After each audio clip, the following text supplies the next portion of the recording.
এটা একটা বিরাট অর্জন এবং এই অর্জনের পেছনে যারা জীবন দিয়েছেন আমি তাদের রুহের মাগফিরাত কামনা করি, আমাদের সন্তানদের, আমাদের দেশবাসী যারা আছেন এবং আমাদের এই সংগ্রামে যারা নেতৃত্ব দিয়েছেন, আমাদের সন্তানতুল্য ছাত্র জনতা, সবাইকে আমার নিজের এবং সবার দেশবাসীর পক্ষ থেকে আবারও কৃতজ্ঞতা ধন্যবাদ জানাই।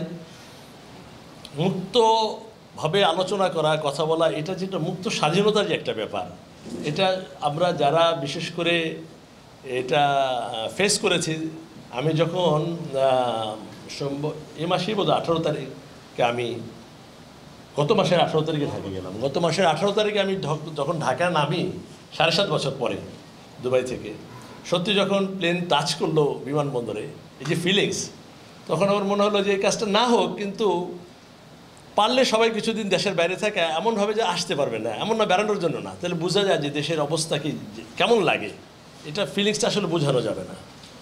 তো যাই হোক, আমরা যে সংগ্রামের মধ্যে আজকে এখানে উপস্থিত হয়েছি, সব মূলত প্রায় সবাই চেনা, কিছু নতুন আছে এবং বিশেষ করে আমার এনটিভি পরিবারের সদস্য।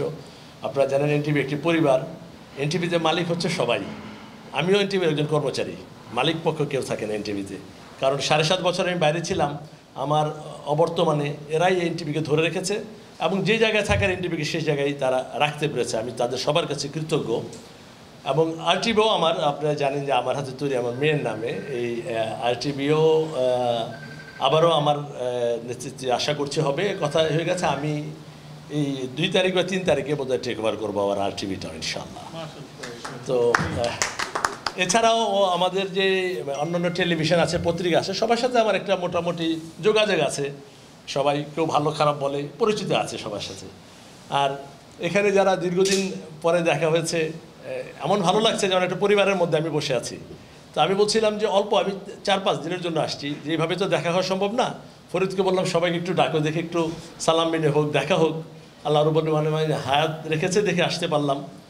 তো আজকে দেখে এমন মনে হচ্ছে যে আলোচনা কি করব, এটা তো সকল ভাই বোনদের সাথে দেখা সাক্ষাৎ, বিশেষ করে ঢাকা থেকে যারা আসছে তাদের অনেকে আমি ব্যক্তিগতভাবে চিনতে পারছি না, বিকজ অফ অনেক দিন আমি পরেই ঢাকায় গেছি, কিন্তু হয়তো এখন থাকলে আবার দেখা হয়ে যাবে।